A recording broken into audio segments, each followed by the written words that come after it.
aboard for one of Minnesota's most unique destinations. Well, you don't have to be a kid to love model trains, but if you make a stop at this most magical of St. Paul places, you'll feel like a kid all over again. Located in St. Paul's Bandana Square, which is itself a former railroad maintenance facility, the Twin City Model Railroad Museum has been delighting visitors young and old for over 75 years. The museum is a non-profit organization with the goal of entertainment and education, preserving Minnesota railroad history of the 1930s, 40s, and 50s. Whether or not you're a model train hobbyist, the Twin City Model Railroad Museum is just one of those must-see local gems.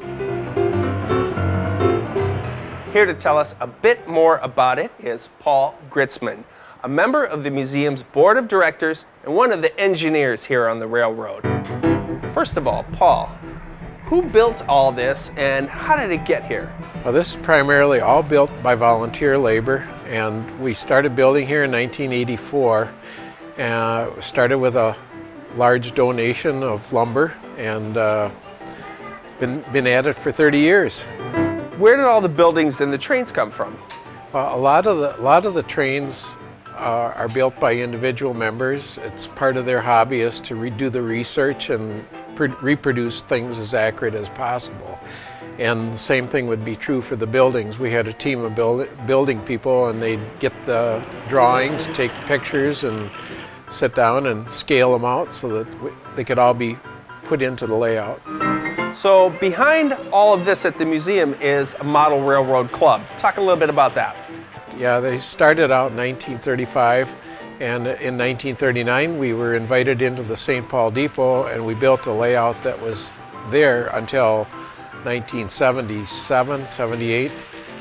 Currently we have about 125 members, and there's every kind of job from administration to doing repairs and trying to keep the up on the latest technology. We're always trying to add something new for people to see that come back, and that's one of the nice things about having a hobby like this is you could share it with the public.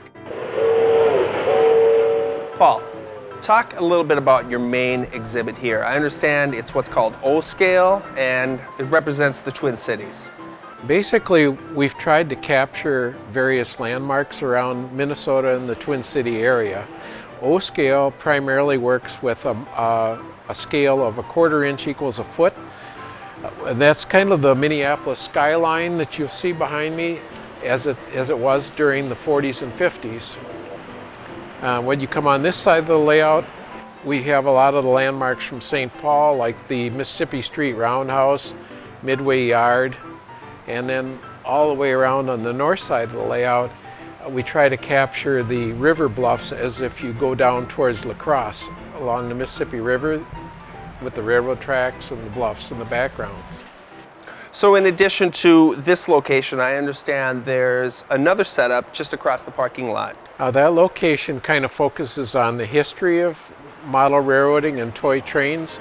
It goes back, we have real fine collections of trains that were made in the 30s and 40s and 50s. A lot of them we grew up with, and some of them we have pretty good size layouts, and some of them the kids can operate. So it shows all the automatic accessories that everybody hoped to get under the tree for Christmas. And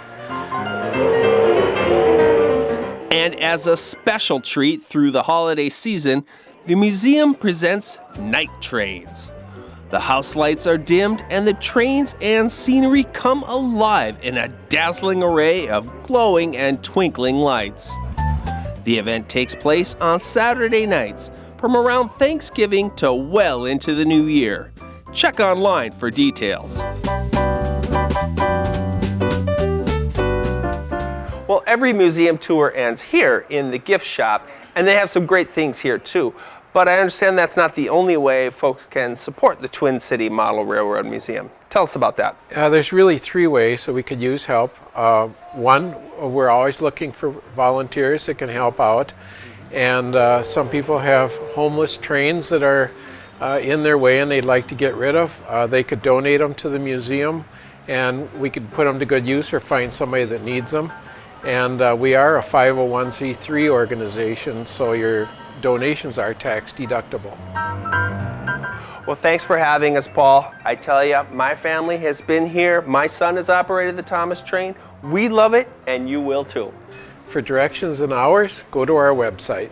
And we'll see you riding the rails.